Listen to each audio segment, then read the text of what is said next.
What is up, everyone? Welcome back to the Broad Street Coverage Podcast. Today we have myself, Philly Sports Today, Nate, Philly Sports Gang, Nick, 76.Nation, Samir, Fly Sixers Fly, and Alex, Philly Eagles only is coming on later to talk about the Eagles. And so to start, we're going to briefly talk about the Phillies and our expectations. So my expectation, I think we touched on this a couple episodes ago, but my expectation is third place in the NL East, second at best. I think we're gonna win roughly 86 games, 85 games. I think that the Mets are going to finish second, and the Braves are going to finish first in our division, and Nationals fourth, Marlins fifth. What do you guys see happening? Um, I would have to agree with that. Like if you look at the Phillies last year, obviously the whole team didn't play good down the stretch, but we also had a historically bad bullpen, and now we've got a couple good pieces that we've added to that, such as Archie Bradley and Jose Alvarado, who's really surprised in spring training. Also, Connor Brogdon's been Yeah, pretty good. he's been. Yeah, I think he's only let up one hit in the past hmm however long it's been. What worries me though is we only have like one lefty out of the pen, but that can be fixed eventually. Yeah, I think the pen is definitely going to be much improved. Obviously, the lineup is up there for the best in the National League. Um, hmm and I guess our biggest concern is I wouldn't say starting pitching because we do have three good starters and then we have two serviceable starters and hmm most what's it called? What was I going to say? Most rotations in baseball in the majors, their 4 and 5 starters have ERAs above 4. hmm So I mean, I'm not. It's not too big of a concern, but our division, we just have a lot of really good rotations in our division. So that's where we fall behind. But our lineup is up there with anybody in the division. Our hmm bullpen is much improved, so it definitely shouldn't be historically bad. It'll probably be average to above average, which average to above average would have easily gotten us into the playoffs last year. hmm But um, with the playoffs going back to the way they were, it'll be a little harder to get in. But I still think that there's a chance that we can compete for a wild card, and obviously we, if everything goes right, we have the roster to win the division. I just think that it's unlikely that they win 90 plus games to get to win the Yeah, division. like we probably would win a couple other divisions, We would but definitely we're win the just NL Central. yeah, like we just happen to be in probably the best one. Yeah, yeah. Um, Us in the NL West is pretty stacked. Well, they have the Padres and Dodgers, who are Yeah, two of the best teams in the league. But um, so yeah, that's the thing about the playoffs. It's going back to just division winners and two wild cards in each in the National American League, right? hmm So the Padres are basically a lock for one of the wild cards because the Dodgers are winning that division, and then the Padres probably aren't going to be too far behind. And then I guess the second wild card, it's probably going to come from the NL East. It's either going to be the Mets or us or the Braves if the Mets win the division. So we just gotta hope that the Mets met and pretty much, I mean that's something we can really hope for. Or the we always everybody always predicts the Braves to fall off, but they never do, and I don't think they're going to fall off again. yeah, They're such a consistent team, and they just have such a good all around team. Although, um, they really didn't improve a whole lot this off season. They kind of just stayed the same. But I mean, even staying the same, they're the best team in the division, They're going to in be my getting opinion. back Soroka too. Yeah, Basically a I'm position. pretty sure. I want to say they lost one of their big bullpen arms. I don't remember who, but um, either Is way, Green still on the Braves? I think he is. I think it was what Will Smith. Yeah, no, you're right. Did It they was lose Will Will Smith. Smith? I think they Pretty did. sure. Yeah. And he's good. But yeah, that team's still loaded. The Mets, Uh, I obviously have think he's still on the Braves actually. Will Smith Will is. Smith. I For some reason I thought they lost somebody. I can't remember who it is. I guess Will Smith was a 2 year deal. I don't know. But yeah, their bullpen's still good. The rotation's good. Lineup's really good. Um, I'm really not concerned about the Nationals at all. I mean, their lineup is terrible. Uh, Carter Kierbroom got sent down today, yeah, which he was is pretty supposed to be the funny. next big thing. Um, and then they signed Schwarber and Bell, who both were terrible last year. But Schwarber he always has a pretty good OPS.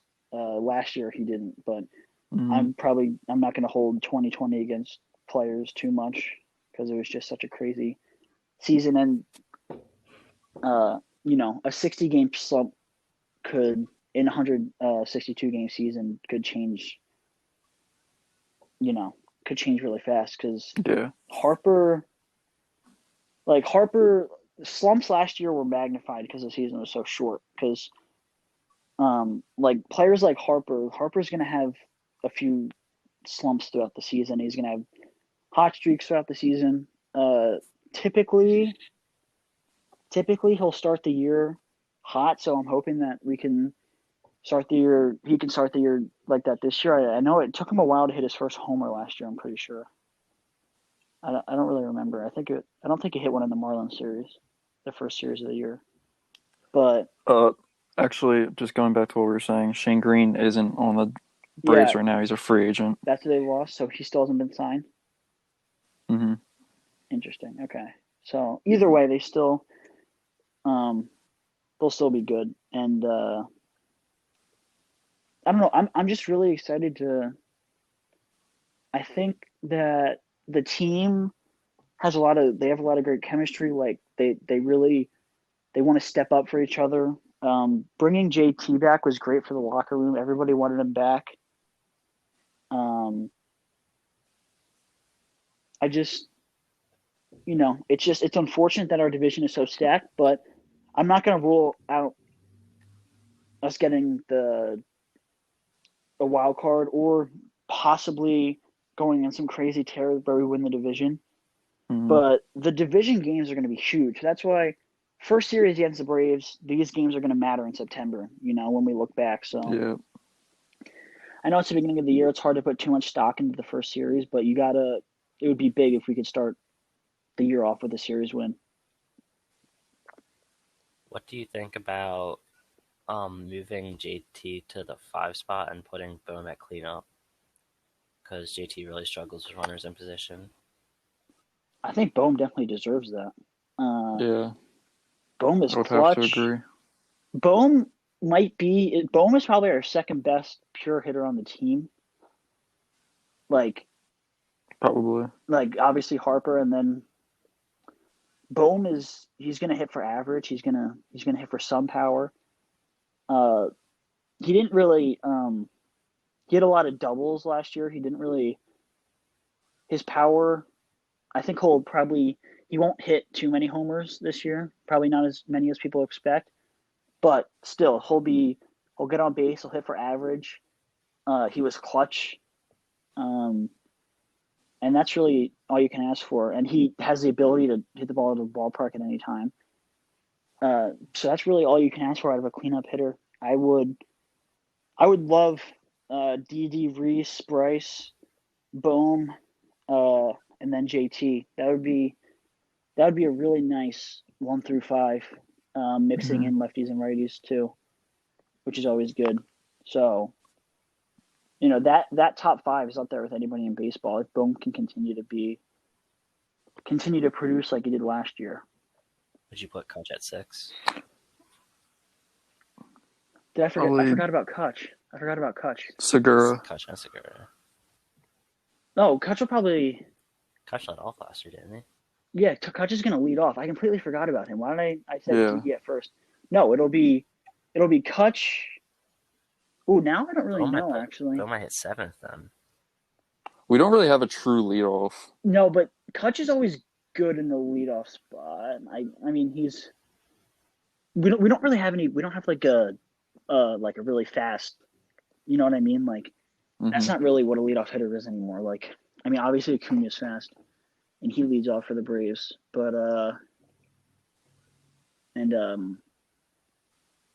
Trey Turner, I'm pretty sure he leads off for the Nats. But anyway, so yeah, it'll probably be Kutch, Reese, Bryce, Bone. Well, see, that's it gets rough because it's a good problem to have that we have this many good hitters. I don't think they'll put DD at cleanup, but they might end up putting Bone like 6. Yeah. JT or DD. And then we got some more news today that Odubel Herrera is not making the team. It'll be Hazley and Quinn in center field. So Hazley they'll probably bat 8th. Hazley, Quinn, whoever's in the lineup, and then Gene will bat 7th. And then I'm just happy Odubel didn't make it, honestly. I didn't think he deserved a second chance. I think if he could help the team, if he was substantially better than the other options, then yeah, you got to do it. But yeah, I don't know. I wouldn't be shocked if he still plays this year because Roman Quinn and Hazley are prone to struggle. Yeah. So if they do struggle, and obviously Kingery's out of the picture now. Well, not out of the picture, but yeah, it's just really unfortunate huge hit what happened with to his career. Kingery. But yeah, he was just terrible last year. But Hazley was good when he actually played last year, so I would imagine he's going to start. Hopefully Joe plays him more. I think it's going to depend on who's pitching. Lefty pitching, it'll be Roman Quinn. Yeah, I think I saw Roman Quinn was going to start opening day. Oh, okay. Well, I mean, I'm fine with Quinn if he can actually get on base, because then it's an automatic double, pretty much. But yeah, that's definitely our weakest position. Like, we don't have a solidified center fielder. Every other position is solidified. But yeah, our lineup. I mean, dude, Gene Segura before last year. Before that, he started out the year batting 2 years ago. Sorry, 2 years ago he was batting 315 for the longest time, and he just fell off. And he was pretty decent last year. So he's a great 7 hitter. Didn't he start to fall off when Kafler started moving them all over the lineup? Yeah. I'll always remember that Cubs series. That was when it took the turn for Gene 2 years ago. I don't know why I remember that, but he was batting 320. That was when he was at his best, and then it just all went downhill from there. Hit the walk-off double. But yeah. But no matter when, or no matter what order the lineup is, I think we're in great shape. I mean, that's a deep lineup. Most lineups fall off after 5. We're gonna have Bone and Segura after, or wherever Joe decides to put Bone. That's a good problem to have. I think ultimately I would guess that the opening day lineup is going to be Kutch, Reese, Bryce.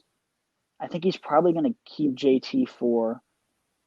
I would guess Bone 5, and then DD 6, Gene 7, Hazley, or no, Quinn 8th, and then Nola for opening day. And that's a damn good lineup. So I'm looking forward to seeing what we can do this year. I hope Bryce can break out and have an MVP caliber season, which he was on a tear last year before he got hurt, and he was playing hurt for the end of the year, which He said he could like not even throw a baseball basically yeah, with that injury. yeah. So I think a rejuvenated Bryce, a full season of Bohm, some newly acquired bullpen pieces. Zach Eflin breaking out again this year, which I think he will, and then just the lineup in general being top 7 in the league, something like that. I think we could be in store for a run to the playoffs. That's my hope, and I'm always gonna think we have a chance, or else it's not even fun to watch. So my prediction is that we sneak into the second wild card. That's my official prediction. That's what I'm hoping for. I think it could definitely happen. Yeah, yeah. All right, so we got Phillies out of the way. Shifting gear to the Sixers. We all were on the edge of our seats for that entire day until 3 p.m. And turns out we traded for George Hill, who we talked about a couple episodes ago. And what is everyone's initial thoughts on the trade? I mean, it was definitely a really good trade. We gave up 3 guys who normally don't even play when like everyone else is healthy. And we gave up 4 second rounders, which we're a team that typically has a ton of second rounders. Like we still have one this year. I mean, low risk, high reward. I just don't think it really moves the needle for us, but still a very good trade. George Hill's under contract for the next 2 seasons, and he can lead the bench unit, which is What we desperately need right now. yeah, Because Shake, Yeah, I Shake's exactly. the mean, biggest winner. Shake's just not a true point guard. He's not a true point guard. Yeah, Shake's the biggest winner from And this. George Hill, I mean, I wouldn't even be shocked if we end up seeing George Hill in a Yeah, closing I hope he lineup. is, If he, especially in the playoffs. you know what I mean? depending on the like opponent for sure. Mm-hmm. I think I would definitely trust him late game. I don't know who would be in over. Probably. Well, Shake sometimes closes, so I guess he would probably take Shake's spot. Sometimes Shake closes over Danny, which it's hard to justify right now with how great Whichever Danny's Danny been, shows but up. we'll see. Yeah, whichever Danny is showing up in that game. Uh, but yeah, I love the trade just because we didn't give up any rotation pieces, and we got back a really high quality veteran who can manage the second unit, shoot the 3 ball at a high level, Defend defend. still at a high level at his age. Um, just a really smart player, and he could potentially close for us too. And we got him for basically for nothing. I mean, I really like Tony Bradley.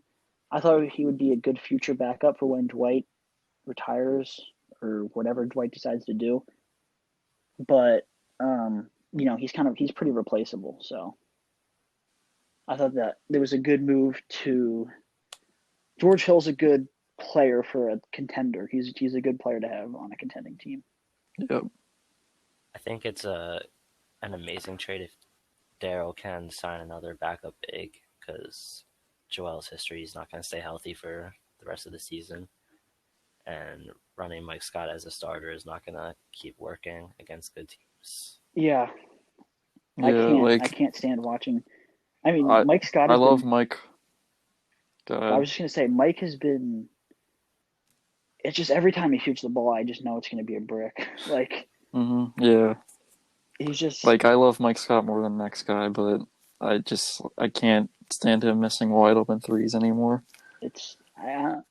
Who do you guys think we should target in the buyout market?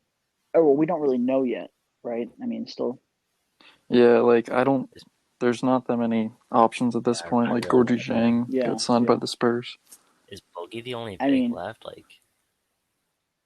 for Yeah, now, I mean, basically. I would basically, have taken Aldridge, but he wouldn't have come to us.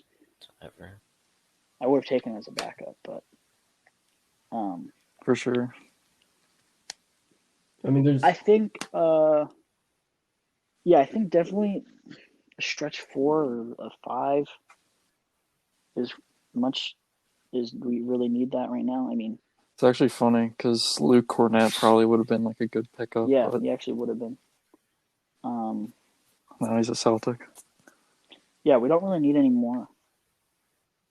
I mean, we don't. I would always take another. I would always take another like guard shooter like Wayne Ellington, but we don't really.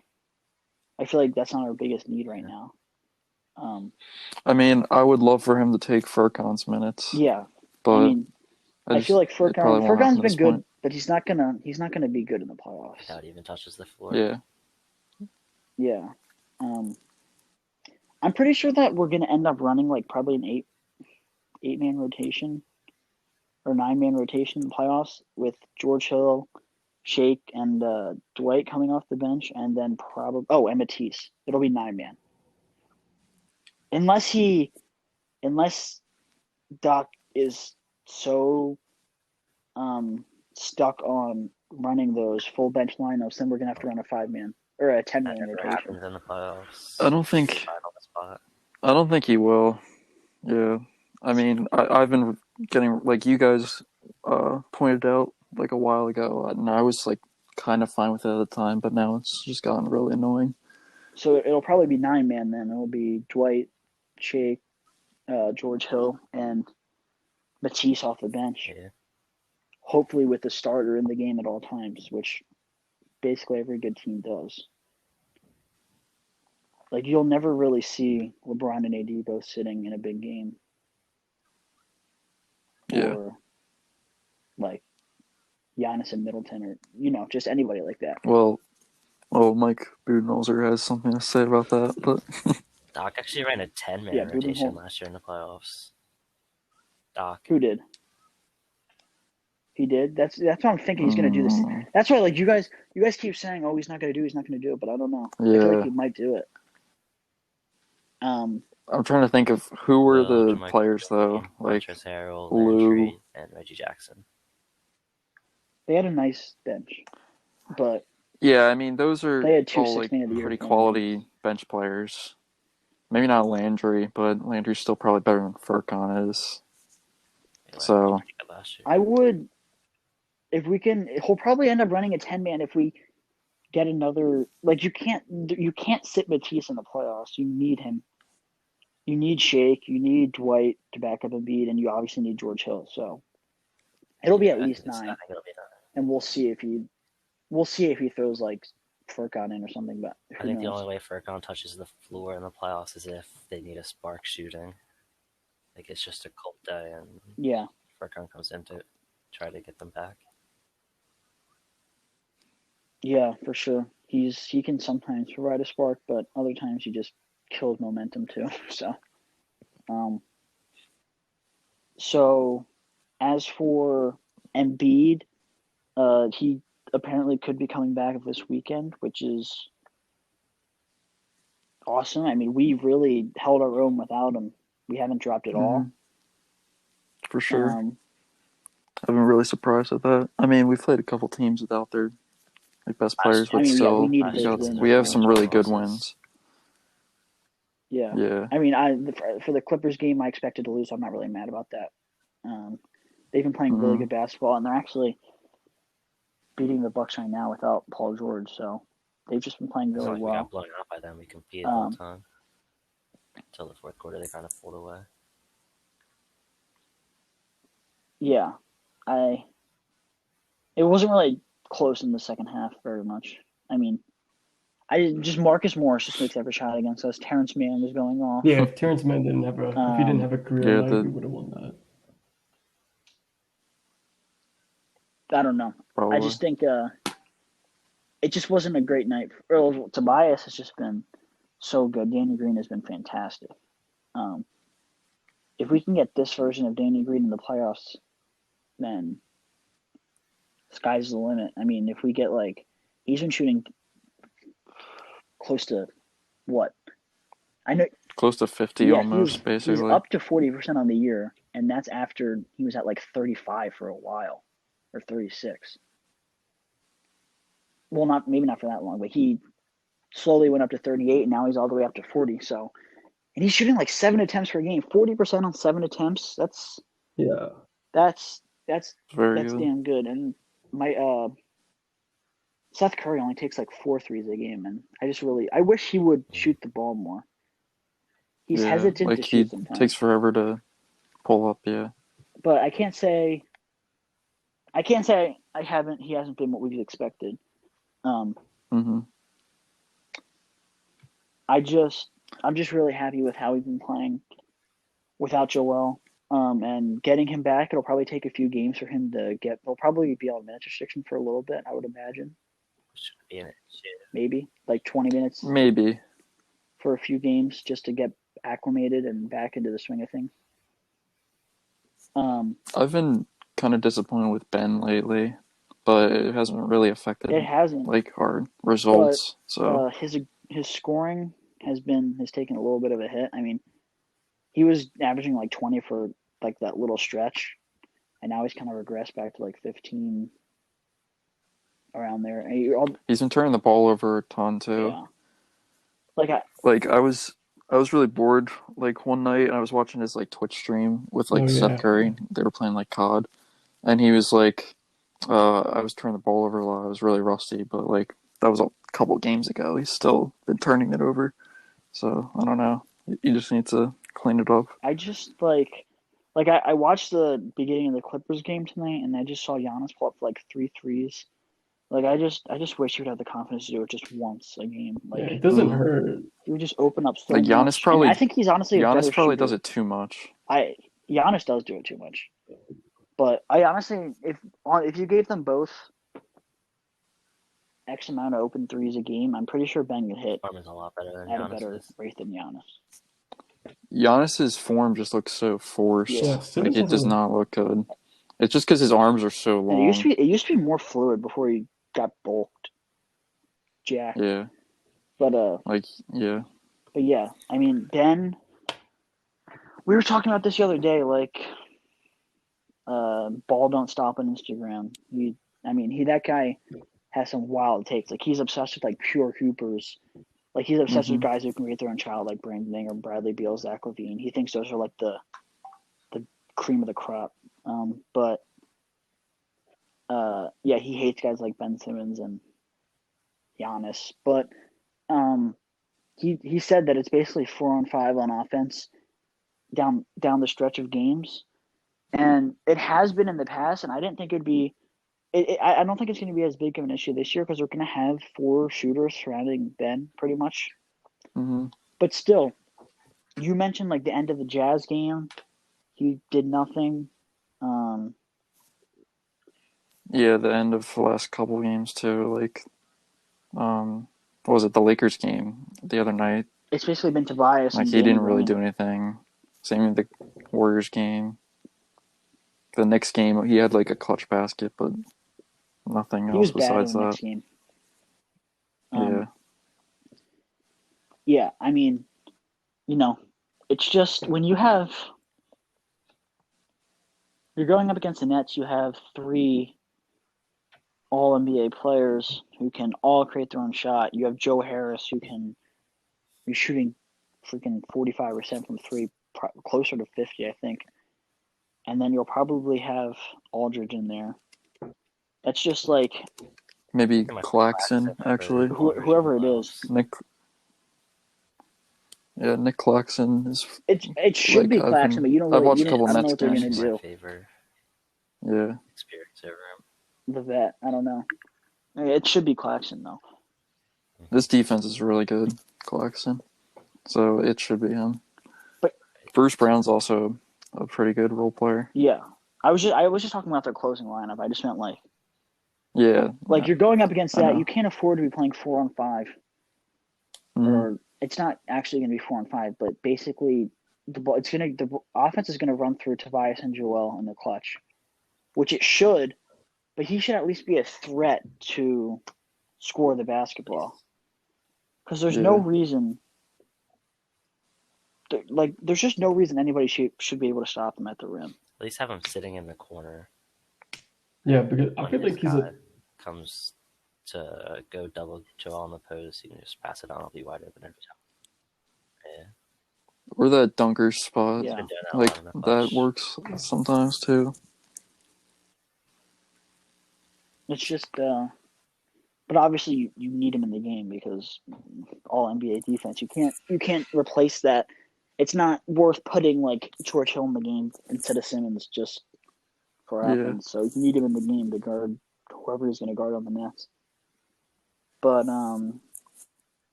hopefully he can rise to the occasion in the playoffs. Hopefully Joel can rise to the occasion. Hopefully Tobias doesn't play like... I don't think he will. I think he's turned a corner officially in his career. I think he's going to be, as long as we have Doc as long as he's in his prime, I think this is the new Tobias. Like, this is... Just watching him go to work every night, I mean, it's just been... He's just a completely different player. Like, he's so confident. He can get to the rim with ease, finish with ease. His turnaround jumper from the block or the baseline is just so smooth. A lot better too. His playmaking too. We were just talking about that. He's been making great passes, and he's been playing at such a high level this year. Definitely all-star caliber. His defense is very good too. Yeah, all around. He's just been extremely fun to watch. I definitely did not expect him to be this good this year. It's probably the main X factor for like why we've been so good. Like, besides Joel, he's one of the most consistent players in the league this year. Tobias has. It's rare. Like, he only has a few games where he's had like a poor shooting night. Yeah, but also, I mean, he did have a few stretches last year where he was really good. I just really hope that he doesn't turn into... I just really hope he keeps this level of play up in the playoffs. Mm-hmm. And the thing about Tobias also is, like, he doesn't really shoot that many threes anymore, which he doesn't have to. I think that's a big reason why he's been so good. He's obviously... Brett Brown saw that he was a good three-point shooter, like a 40% three-point shooter with the Clippers, and tried making him just a spot-up shooter. Yeah, dude, he was shooting like 10+, 8+ threes in games. It's rare if he even takes three now. And I think that's a good thing. Yeah, he's more of... Like, I think we've talked about this before. He's more of like he's a better shooter off the dribble than he is like on the catch. Like, that's the main difference between like last year and the year before that and this year. Like, he has the ball in his hands more. He's not really spotting up. More pick and rolls. Like, what you guys were saying, he also has taken 1.2 less threes a game this year compared to last year. It seems like it's even been less, but that's...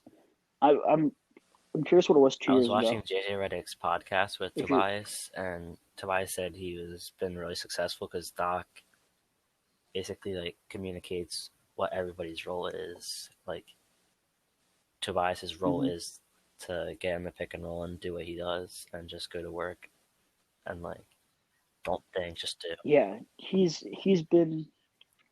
His rhythm starts within 15 feet, and then if necessary, he'll hit the clutch shot. Like, he's hit some clutch threes this year against the Kings, Knicks, other teams I'm missing. He's hit a lot of clutch shots this year that haven't just been... He's actually...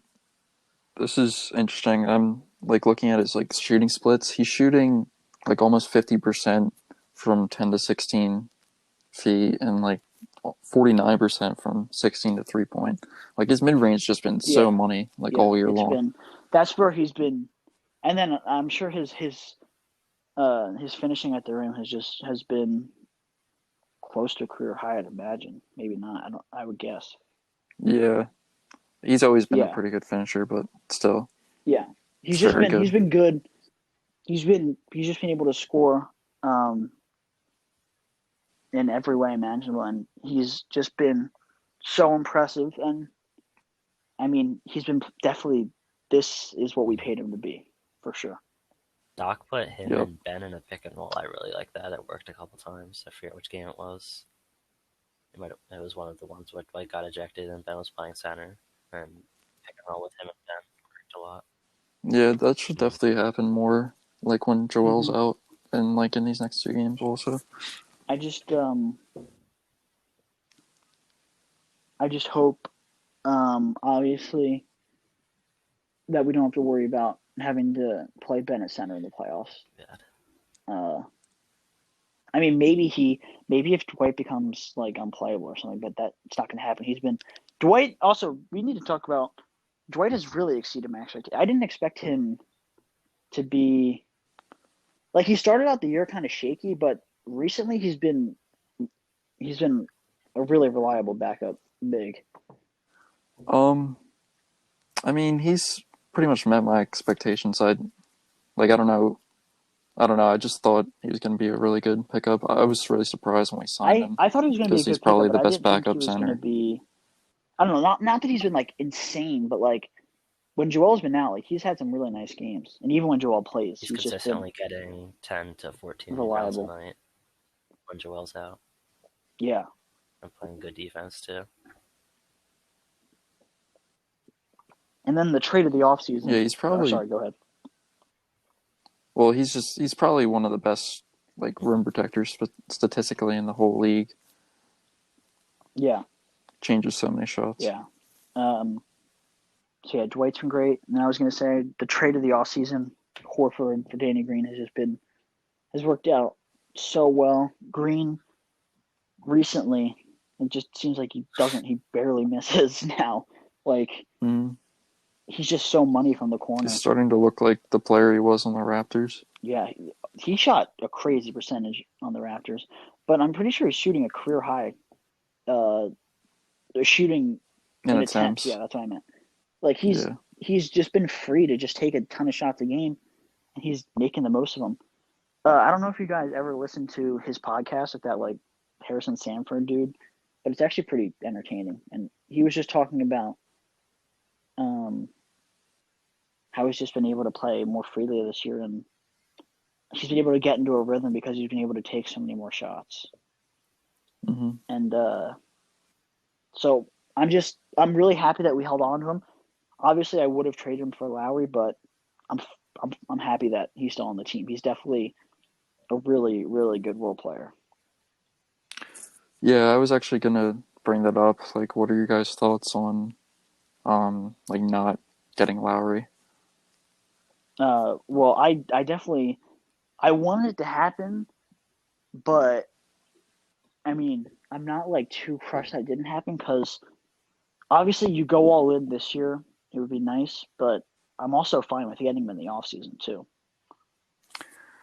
Yeah, that's how I see it. Like, we have so many guys that are under contract for next year, and like the Nets, like, I'm sorry for any Sixers fans listening to this, but they just look unstoppable. Like we should probably be like trying to do a mix of like contending and also like building for the future. It's not really going to change next year though. So yeah, you're right about that, but like we can also sign and trade for Lowry if he really wants to come here in the offseason and not give up anything. Like probably give up like a pick or like one player, like the Heat when they got Jimmy from us. Like we had no leverage in that situation, and we just got Josh. Yeah. Or like, I mean, I guess we could give them. Or the Pacers when they got Brogdon. I mean, they got 2 firsts out of that, but the Bucks did. But this is more. Still, this is much more. This is much worse for the Raptors than it is for us. I mean, dude, they could have gotten. I'd imagine we offered. We probably. They say draft capital was what was holding us back, but I don't know. I find it hard to believe. I feel like Matisse was probably what was holding us back. But yeah, we have like all of our picks like in the future, so I don't think that would be what was holding us back. It's probably Matisse. Yeah, you're right. Which if we can keep everybody and then add Lowry, that'd be nice. What do you guys think we're gonna do with Danny Green? Because this is the last year of his deal. I mean, it really depends on the playoffs, like how he performs in the playoffs, but I feel like he'd definitely be open to staying here if we wanted him. Yeah, I feel like he definitely likes it here. He's getting the looks that he needs. So our core is going to be basically the same next year. The only thing that worries me is that the Nets core is going to also be the same. But after next year, I'm pretty sure Harden is a free agent.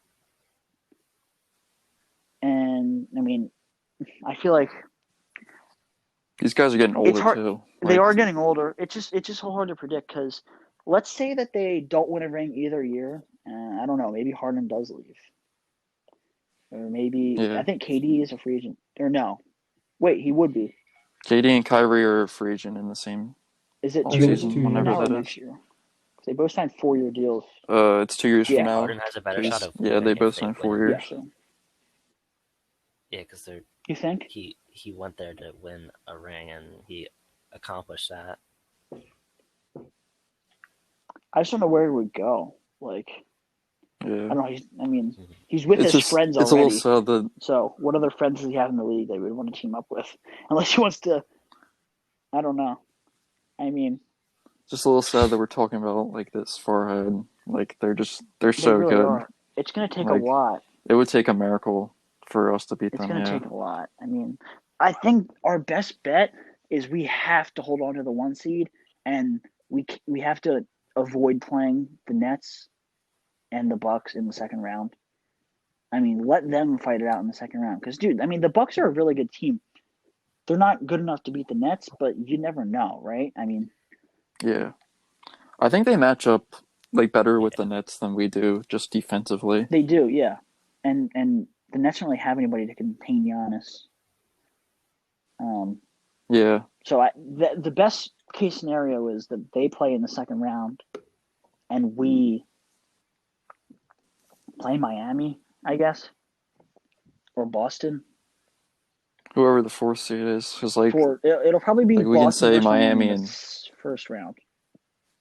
We can say Miami and Boston are the 4 and 5 seeds, but like they haven't really been consistent enough. And that's another reason why we need the 1 seed. I don't feel like playing the Heat or the Celtics in the first round. Like, I'm not saying I think we would win, but that's just you don't want a 6 or 7 game series in the first round. Mm-hmm. Instead, we'll probably we gotta hope that they. If we get the 1 seed, we'll probably end up playing like Charlotte, Indiana, or the Knicks. Yeah. 26. I keep forgetting. How many games are left? Honestly, that's going to be interesting how the East playoffs shake out. Because right now, my prediction would be it'll be us, Nets, Bucks, Heat, Celtics, Pacers. I think the Hawks are definitely going to make it. The Hawks have been playing really well. I mean, they just got blown out by the Nuggets, but still. They've been playing a lot better under Nate McMillan. Yeah, the play-in's going to be really interesting. Like that's I think we talked about this before. It's definitely going to be really interesting. I kind of like how they added that. Yeah, I would guess that the Hornets probably fall out of the playoffs then through the play-in. I mean, without LaMelo, they should, but they're 6-4 in the last 10. Like they've still been playing pretty good. LaMelo might come back. Yeah. I think that's what Samir said, and I heard. Yeah, they're expecting him to come back. Because I remember everyone was freaking out. They're like, "Oh, he's not going to win Rookie of the Year," and then a day later, a report came out that he might come back by the end of the season. Yeah, I think they said that initially. They said that initially. Guess I gotta watch that in fantasy. And a day later, or a day or two later, I think the GM literally said that Melo could come back. So we'll see. I don't know if it... Oh, really? If they hold their own, by the end of the season, and he comes back, then they could probably they'd probably secure a playoff spot. So it'll be that team doesn't really have a lot of playoff experience. It'll be really interesting to see who gets thrown out of the mix, because the East playoffs, despite what people want to say, the fight for the playoffs in the East is it's interesting, competitive as well. The Bulls too could, if they start. The Bulls start playing well. They're getting blown out. They're getting blown out by the Warriors right now. That's 2 games in a row. Yeah. I feel like they could be good. Like once they start to gel, though. I Yeah, think for four sure. through eight's all within a game right now, so it'll be like very interesting to see how like it all fixes it because it seems like to me it changes on like a basically a nightly notice. The Pacers are probably going to start to heat up soon. Like once, because they have LeVert now, and like we've all watched that Mm. team. That team just struggles to score points, like without like a shot creator, because it's all Brogdon, Sabonis, and then just catch and shoot players. Yeah, yeah. I I think I'm looking at it right now. There's just a lot of. It's going to be really competitive. Right now, Indiana and Chicago are both looking from the outside looking in, but I think honestly it might be what it is right now. The Celtics and Heat are the 8 seed right now, but they're only a game behind. I think both of those teams. I think those teams are going to be 4 and 5, and that's honestly what I hope for. Because I don't want to play either of them in the first round. Um, I would love to play like Hornets or Knicks in the first round. I mean, Sixers I wouldn't would be really. awful. I wouldn't mind playing the Hawks, but the Hawks can be kind of scary. I feel like. Yeah. Not that we would lose to them, but they can give us some trouble. Um, The Raptors So would yeah, be I a think nightmare matchup as a 1-8 matchup. I do not want to play the Uh-huh. Raptors in the playoffs. So I hope that they stay as far away from the playoffs as possible. And I think that they will. I mean, I don't think they're going to they're just make it kind of anyway. I pathetic right don't now, think to we be should quite worry about honest. that. I mean, they just lost to the Yeah. Pistons, and they didn't have Lowry, but still. Yeah. Like their Yeah, their it's core is just just their he's core is been just not performing, and awful. like Like when their he was on bench the is so Suns and Ayton thin was out, dude, now. he was a beast. Aaron Baines has just not been what they signed him to I be. know. Yeah, he was. Yeah. I don't understand why Dude, he had like he's been 39 so in the bad, game. but I remember that. I think that they're obviously they won a ring, but I mean, if they still have Valanciunas, that'd be. Uh, I don't know. Like, do you think that? Um, well, I guess it's a stupid question. I was going to say, do you think that they still win the ring with Valanciunas? I guess I they. think so. I don't know if they would, because like everybody says, oh, Nurse Gasol's the is- Embiid stopper. No, Nick Nurse's system is the Embiid stopper. Like, it's not Gasol. Probably.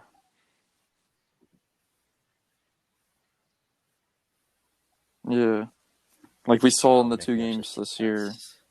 Like I mean, Joel was taking a lot of He was doing the jump same shots thing that he was this year. forcing, but I mean, still, he doesn't get. He just doesn't get to the rim as much like he against didn't play them. well. Yeah. Nick Nurse does a really good job of knowing exactly when to double Joel.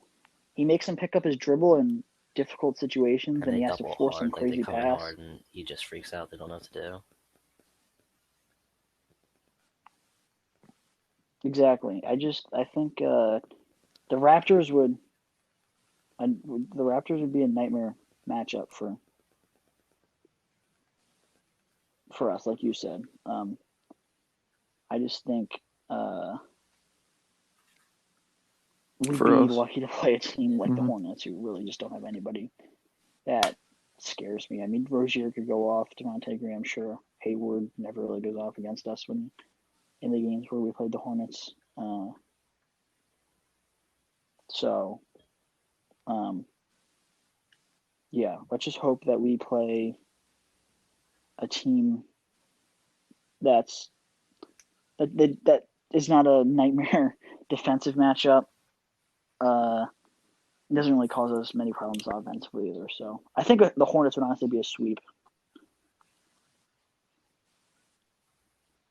Yeah. Not a lot of those Mhm. teams. Yeah. Not a lot of those teams have a lot of like playoff experience players anyway. I know, like So we it's just so gotta hard hope because that I get we happy. just I'm happy actually when they have lose to every year. root for But the like Celtics and Heat to do good, you basically. don't want to be playing them in the first round. This is like a random question that I just came up with, but because you guys saw how like the Thunder are, like prioritizing their youth and stuff like Hmm. that. Like, I think they have like the youngest lineup like ever. I think I don't know if that's true, but do you think Mike Muscala will get bought out? And if he does, would you guys want him?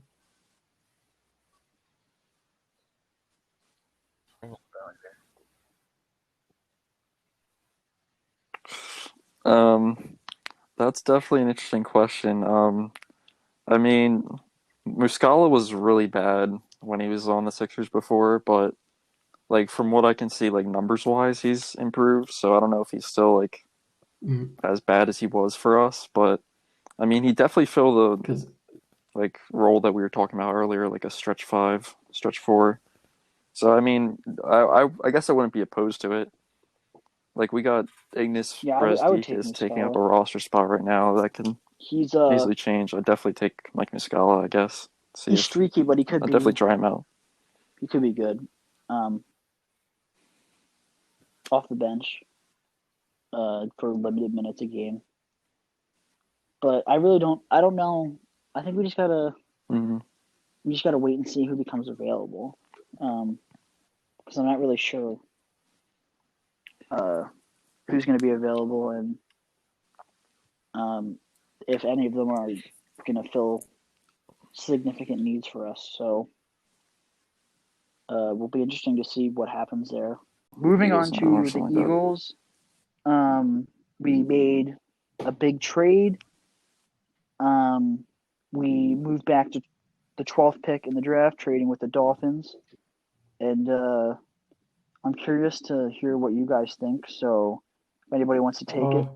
Yeah, I mean, I think I saw like this one report that Howie Roseman was intending to trade up with like the draft capital that we had, and he was going to try to take, or he was looking at Zach Wilson. I know it's kind of drifting away from what your question was, but like for me, that kind of like I don't know, I like that kind of pissed me off because I was always like under the impression that Jalen Hurts has the keys to the franchise. I think he deserves like a actual shot to like prove himself, and like I am really mad that we traded down because I think like the best thing we could have done for Jalen Hurts was give him like someone like Jamar Chase or Kyle Pitts.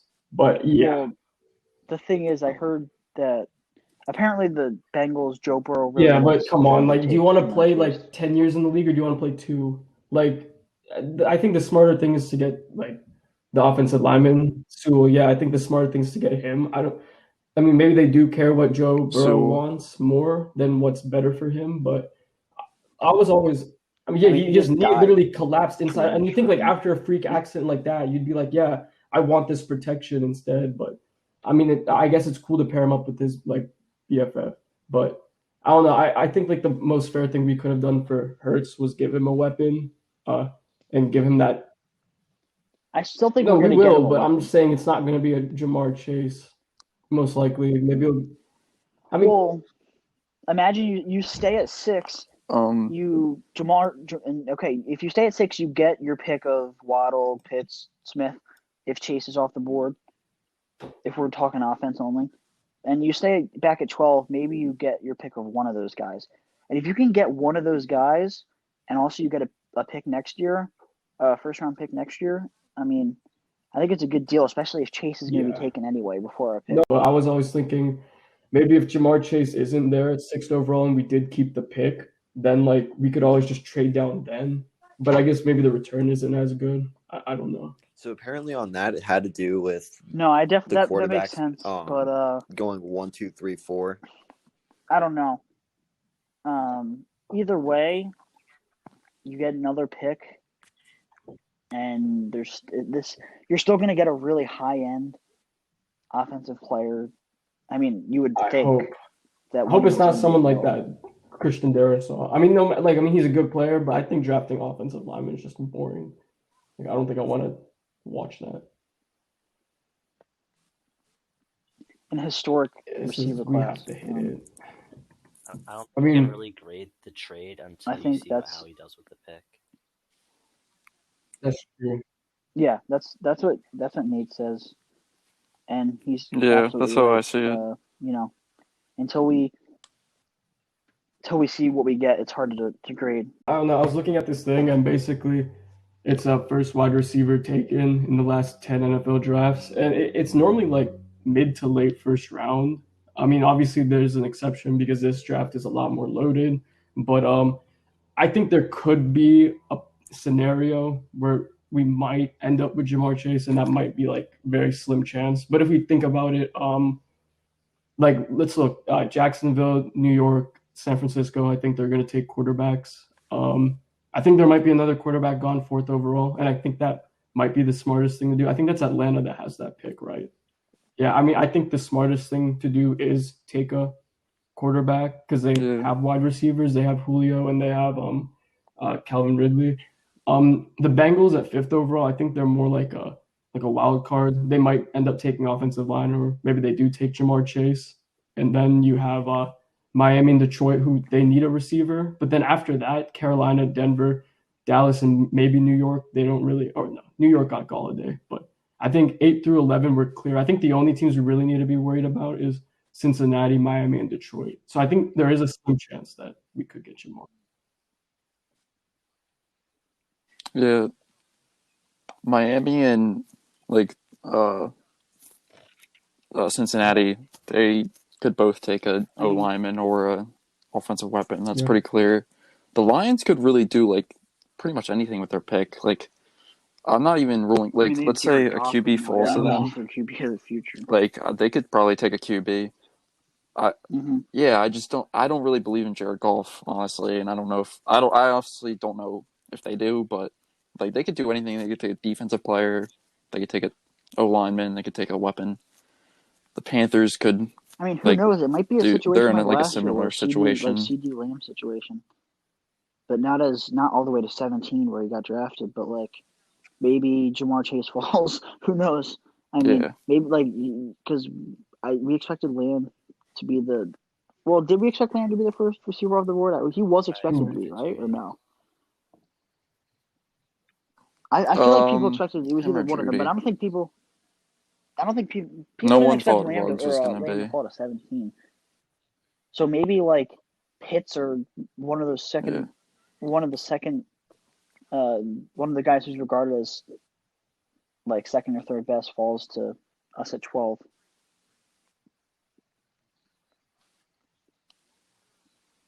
Yeah, like I think like I'm really high on Kyle Pitts. Like, I've seen haven't Kyle watched Pitts a lot of live these multiple guys, but times. I plan on it soon. Not like in person, but you know what I mean. Yeah, like if he falls to us, probably the we best, need to pick him. Like I really hope he does. He's arguably the best prospect and like one of the top 3 prospects in the draft. Like, I mean, sure, if if we're not including quarterback, might be the best. Yeah. I just hope that like the thing I'm most worried about is like the Cowboys or the Giants like purposely trying to screw us over.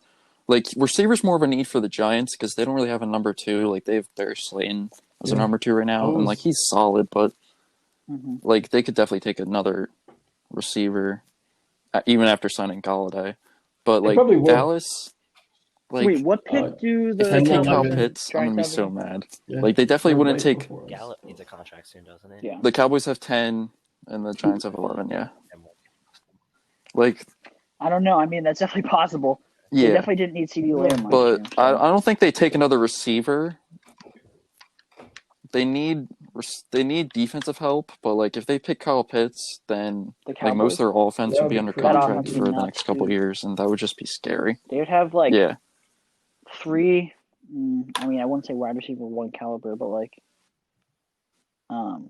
they'd have all those guys could be wide receiver 1 or 2s in most places, and then they would have an elite tight end. And give like basically just a hybrid wide receiver / tight end. Could you imagine? Like, I mean, I feel like they could go Kyle Pitts. I mean, give Dak like a good safety blanket coming off that injury. But can you just? Oh my God! Just an OP offense, but they have Dalton. Yeah, Schultz played well last year. They have some solid tight ends though. That's the thing. So like, I don't know if like Cowboys fans like might want to. Yeah, like Cowboys fans might want to mock like.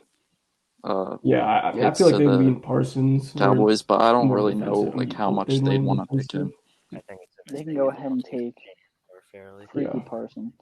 Yeah, like a corner would be perfect. I don't know. I mean, I just couldn't imagine having to face that type of offense for the next 3 to 4 years because that's when they're under contract. But I mean, like the thought that we're gonna have someone like, I mean, what do they say about Kyle Pitts? They say he's like too big for corners and he's also too fast for like linebackers.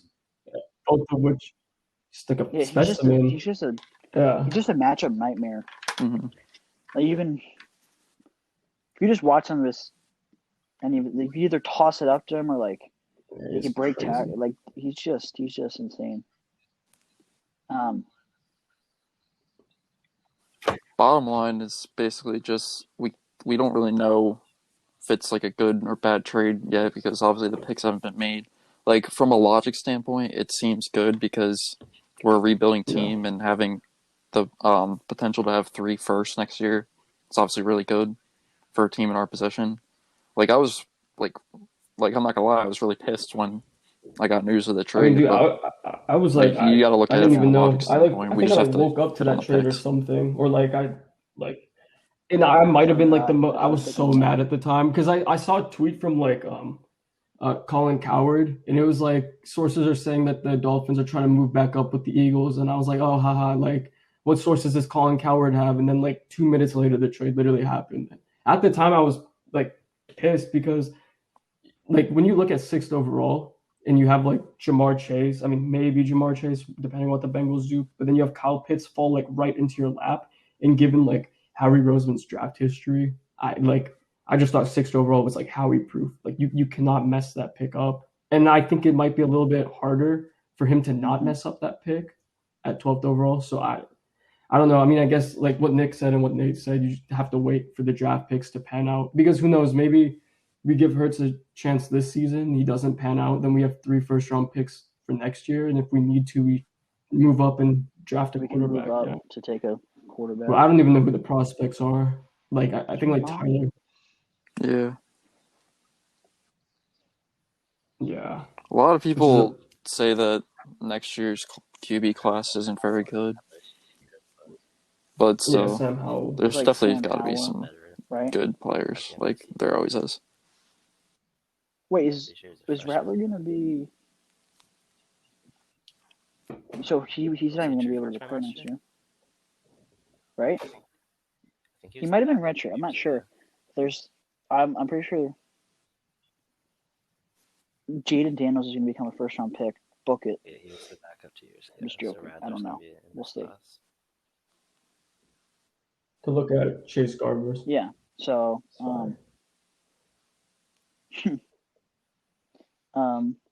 so yeah, this is definitely the year to have if you want a quarterback.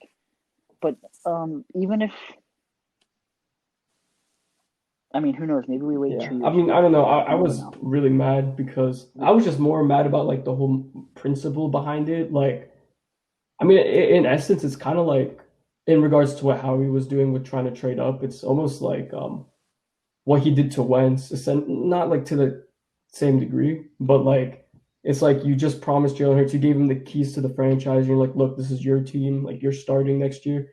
And then you're going to go behind his back and you're going to go try to trade up. And then those reports get leaked. It's like, how do you react if you're like Jalen Hurts? Like, I would assume like shrug it off, but. Yeah. Like, I mean, honestly, I feel like they're committed to Hurts, but they can still gauge interest to see like whether they can upgrade at the spot. But I mean, they should still. I think they should still give Hurts a chance, and they definitely will at this point. There's no way they're drafting a quarterback at 12 unless we surprise the world. Unless we shock the world and draft Mac Jones, and then I don't even know what I would do. I saw that. I saw that, and there's no way. I don't know. I think didn't they like skip? I don't know. I saw something. Oh no, that was Washington. The most important scout to Fields' pro day, but Shanahan and the OC went to Mac Jones' pro day.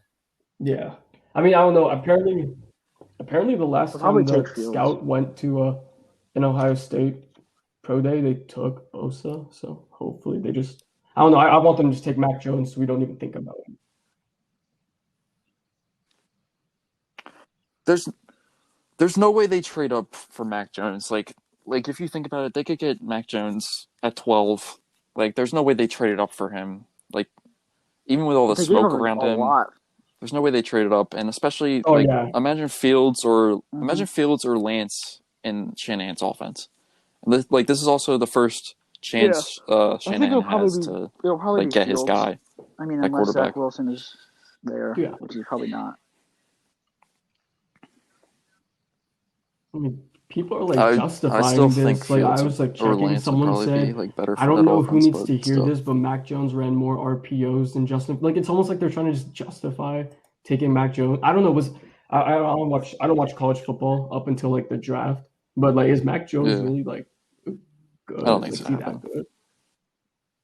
He had an historic he had a historic offense. Like anybody Right. could succeed in that Alabama offense. Like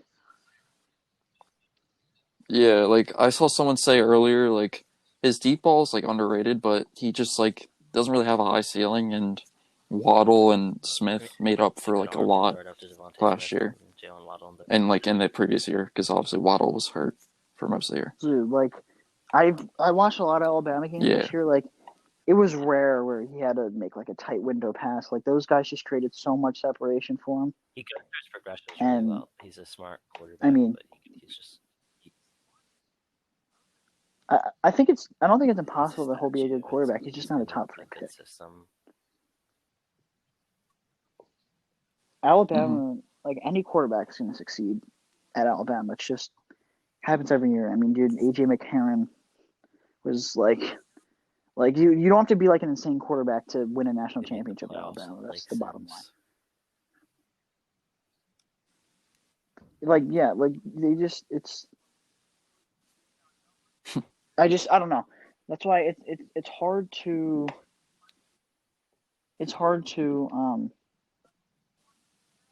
it's hard to judge how Yeah. good a quarterback from Alabama is going to be. But like again, there's things that you can compare for every quarterback, like his deep ball accuracy, stuff like that. And you know, if they think Mac Jones has a really good deep ball, then um, you know, maybe he will be good in the NFL. But uh, I highly doubt they end up taking him at 3. Not that any of this is relevant to the Eagles, but still. yeah, yeah. Like we just don't like it. Well, Kind of is though. yeah, Like we we don't just know don't what's know going to what's gonna happen. happen. Basically, like I feel like everyone's like, oh well, we're missing out on Jamar Chase. Like we probably still will, but four guys like Waddle, Smith, Chase, and Pitts, obviously, like they're all And like teams ahead of us insanely good prospects, could have a and the Eagles preference for the believe other that. guys. You never know. Like I don't think Chase is going to fall all the way to 12. I'm just saying. hmm You never know what could happen. Yeah, like we were talking about earlier. Obviously, like a lot of the teams, they're not guaranteed to go like receiver. Like we're going through it. The Lions and Panthers could pretty much do anything. The Bengals and Dolphins could take a lineman. The Giants could take like an edge or a lineman. The Cowboys could which Yeah, they yeah, should take a corner. They probably will. yeah. I think we're I gonna would have a. be I surprised if they think didn't. I don't know if we're gonna have our pick, but I think we're gonna one of the top 4 offensive threats, offensive weapons is gonna be there for the Eagles to take, and it's just a matter of if Howie wants to do that. If that ends up happening For and we sure. pick them, then as far as I'm concerned, it's a good trade.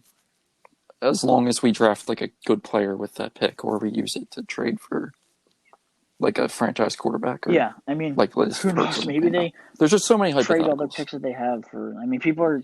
I think it was Dan Orlovsky said they should trade for Russell Wilson, but Nah. I'd give that about a It's not worth 0.1% it. chance of happening.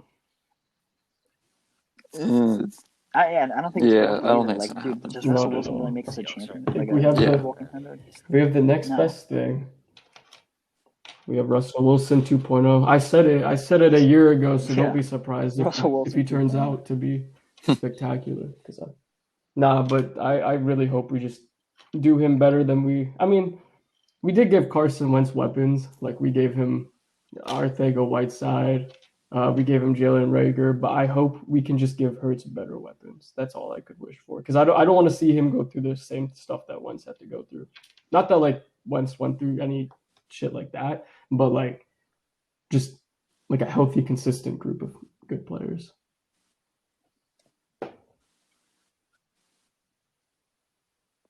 Yeah. Mhm. I think um, I think the draft will definitely be pull some surprises. So hopefully somebody that we didn't expect to fall to us falls, like Pitts or Smith. But if you guys had to predict, who would you guess we end up taking? Like, just predicting who's going to be there. What do you guys think? Yes,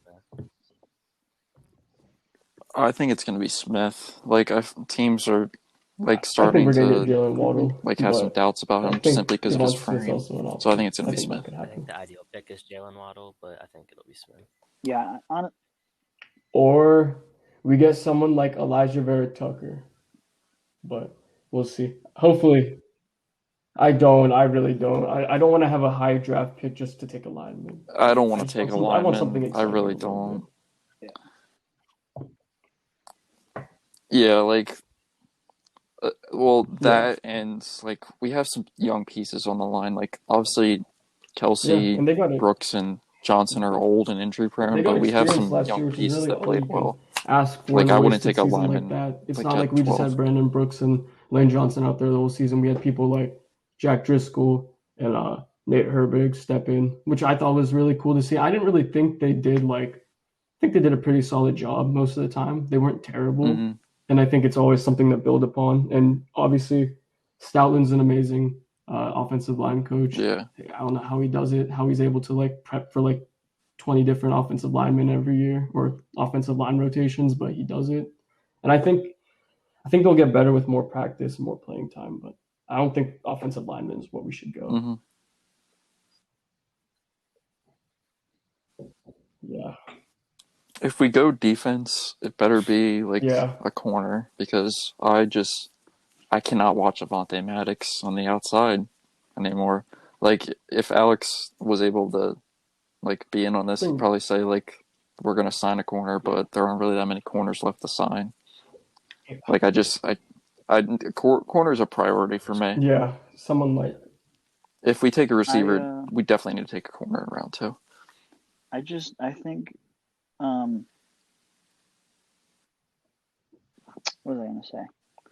Yeah, I just think that there's definitely a lot of needs that need to be addressed in the draft, and I just hope that we can hit on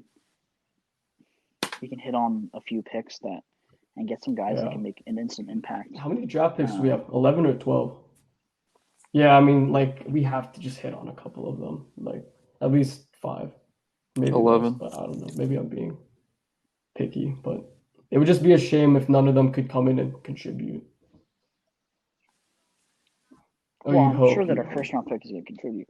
I mean, you've seen the last couple. Yeah, I mean, there's no you guarantees. saw Rager. He contributed a little bit, but that was also because he was hurt. But I don't know. I feel like we're gonna.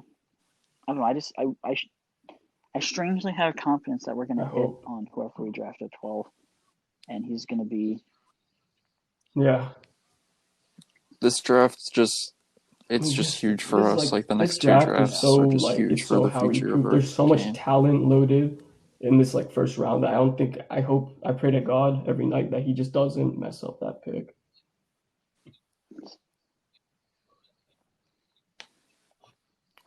Yeah, and how he's messed up. And he still picked obviously up, the receiver and he picks, still picked but up people he still drafted Greg some good Ward and players. all off the street, so I have a little bit of faith there.